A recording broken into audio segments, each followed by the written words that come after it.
Odofo me gidi se ohoye me so me hoye amma akwa aba emra Adom TV dwumadi we ye Nkuranhyensem dwuma me ameti dwuma amedi dwumadi ho chia me eji amedi so eye Apostle Dr. Nita Kutego betumi atwa ntia wa Nita Kutego meje oso eneso so ye bisa ho se eba ne sen ene ebidie wo ye etumpon na ebidie tefa ko a sebe ye de ase ya priority na de hia dem ne fa yen ekotwa adware ede na woni a eyeyie etumpon enya ho eje adimpa ewa amane akoma so eyoye ena de na yebetimi so ayo de bubra babo aye bui no empenense etogiwara se ba no wade usikasem apogmedensem wade sua onyamesom ene wabrabo nyina na yese etogiwara enye enane eje atete wo enye se atete Ghana enama no ne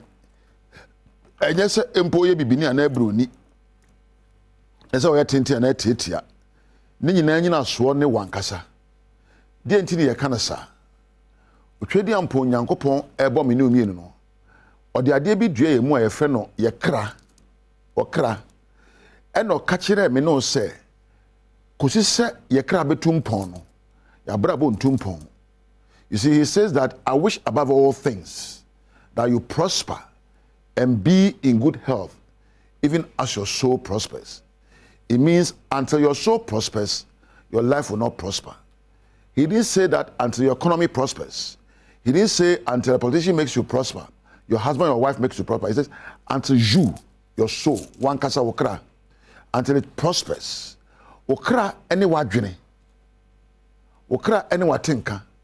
Okra any opa wo de anyoma. Say no we ntumpon abrabo ntumpon. Nto abrabo mpontuo enyo bi nsam.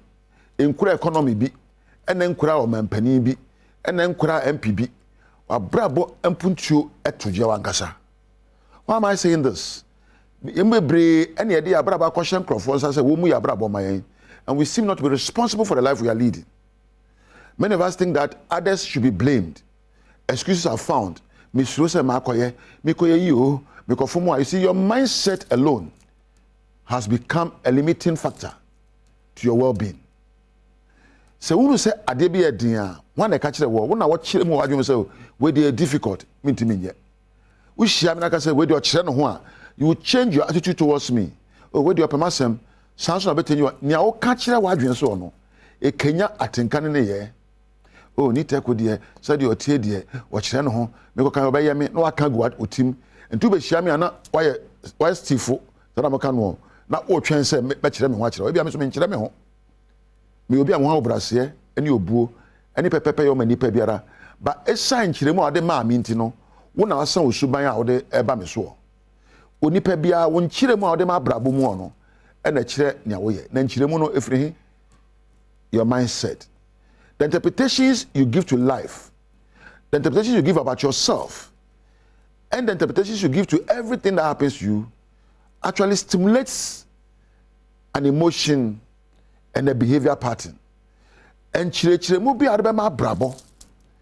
Se empo be chire mu se me de men se mfata, me de me nie, me de me se be nkrani ba, me ko na nya ma fe, game wo fe ne, nya agbeboto amanya nyamata wola. Na ebi amede osetu na we de menye saa kiremu na ade ma ho no ene be ka wahye na ka wo kiremu ahunu se me de o me o mama me sombo me ye onyame nsa no adwuma na wo soro be bie emfense ade nhira ene akwankyera mame a ka ba so be bie wadwen mu baba ye boye no wo ye ene wo se ye egira wa wo so. Failure and success are predictable. Failure and success are predictable. So is prosperity and poverty. Good marriages and bad marriages are predictable.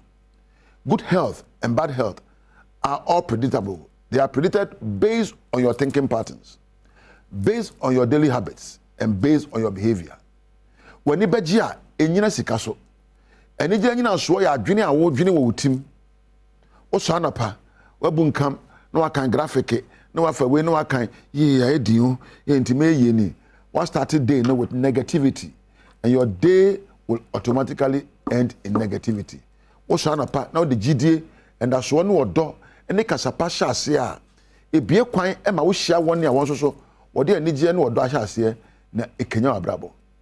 emre do se wosam eyi nneoma egu wadwen proso emre do se wosam eyi suba wo na adie emre do se obesam eyi kasa wo kan wutim ya se yenkenya wo jaamu se ne awo kafo a wanho no enya ade a epeja wo abrabo na eka wo sha jaa to chine.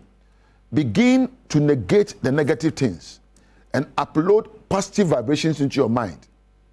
Begin to let go the things you say about you that kind of demean you or limit you or self-sabotage you, and say things that will inspire you, for you are a great person.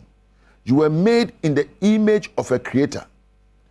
God looked at you and said, yes, you are blessed. You are wonderful. You are fearful. All things are possible unto you if you only believe. One can say all things are possible if you have money. One can say all things are possible if you are handsome or you are educated. All things are possible to them that believe. Jidie enyina so e wadwene poso. Na jidie enyina so ye nsem a wota aka kire ho wadwene poso. Wo so na pa meni wutim. Ti bomode na kansempa fa ho. Kansempa efa barabo ho. Na kansempa efa wonu ho kani ho. Na brabo no enko yie da. Efita ma yawo Adam besi ne dey enko yie. Adam no gina aduntumu a no adeja. Owo bedada no ema oye bone. We are all going to face our Adam days. We'll face our trials. We are going to face our Egypt days. We'll face the days of slavery. But we can only come out when we begin to see ourselves as masters instead of victims. Yenina wona yebeko yenko asumu.